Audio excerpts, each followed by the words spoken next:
For me, it was about the difference when I finally decided to talk to someone. It was my best friend. I still remember the very moment to this day, and I was at a low, like a really bad low, and I finally opened up. In that minute of opening up, just like the change it was phenomenal. Like, and the immediate support that I got, like straight away, the immediate conversations that happened, how immediately my mum, who I assume was informed about, by my friend. So my friend would have told her mum because she was a 15-year-old girl and didn't know what to do when this boy suddenly opened up to her about all these things. And my mum had conversation with me and conversations were started. And if I can get across to those kids who feel like they can't talk to anyone, and that, talking to someone isn't, nothing bad really will come of it. Like only good things can come from that. And doesn't have to be your mum or dad, because sometimes what do mum and dad know? Or they're the problem, or they're never there, But if you can talk to your best friend, and even if I can share my lived experiences with people who aren't like struggling, and maybe help them realize that their friends may be struggling, and that if their friends talk to them, that's okay.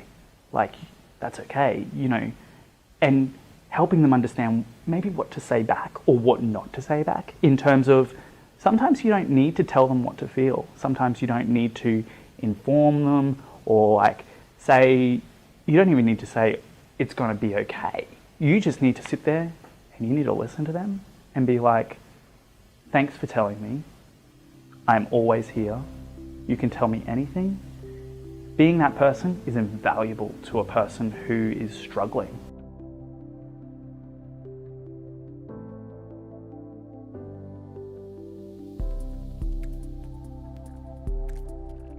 I would definitely have a more structured plan, because I do have a tendency to go on and on. So I want to highlight the points I want to make.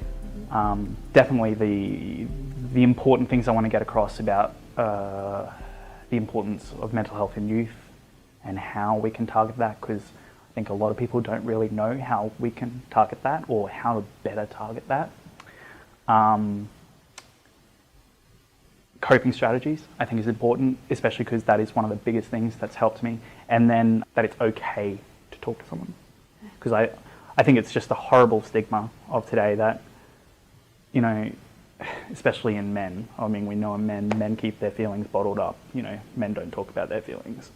So just taking away that, no more, we're gender neutral here. We're in the 21st century, it's 2017, and doesn't matter who you are, you can talk to anyone about anything, and that's okay.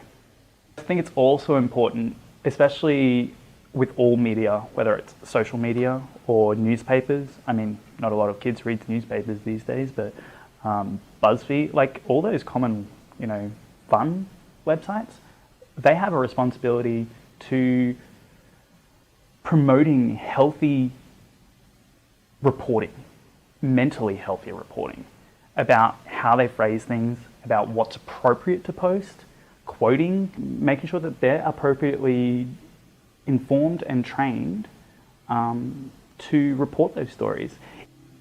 I feel like they are the best people to target, they are the best people to get through to the youth of today. So.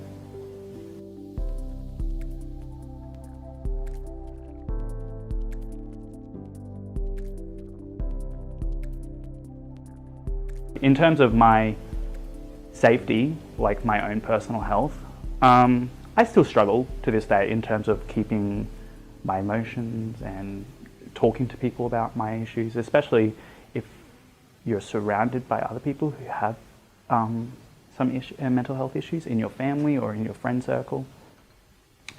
It can be challenging to monitor them, but I think it's always one of the most important things that you can do is find a coping mechanism, coping strategy.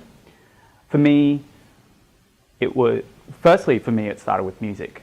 So music is like, whether I'm listening to music or playing music or something like that, that was always I can block everything else out.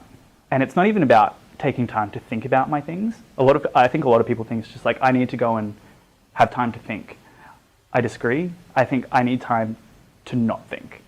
I need time to be blank. And that's where I actually started gym. And that's opened up a whole new facet for me, because when you do gym and you're doing reps and you're counting reps, you don't really think about anything else. And after an hour-long gym session where you haven't thought about anything else except the next set and the next rep, that's just so good. And everyone's like, yeah, getting healthy. I'm like, getting mentally healthy. That is just like so good. And like good body is just a benefit, like a bonus.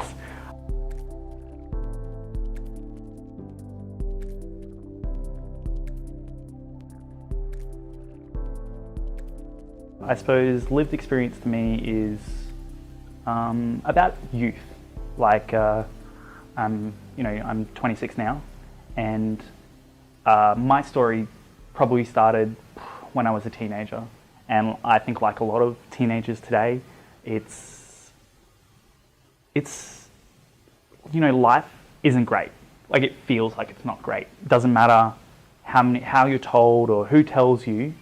Life feels like the world's crushing in on you, and I think that goes for a lot of teenagers.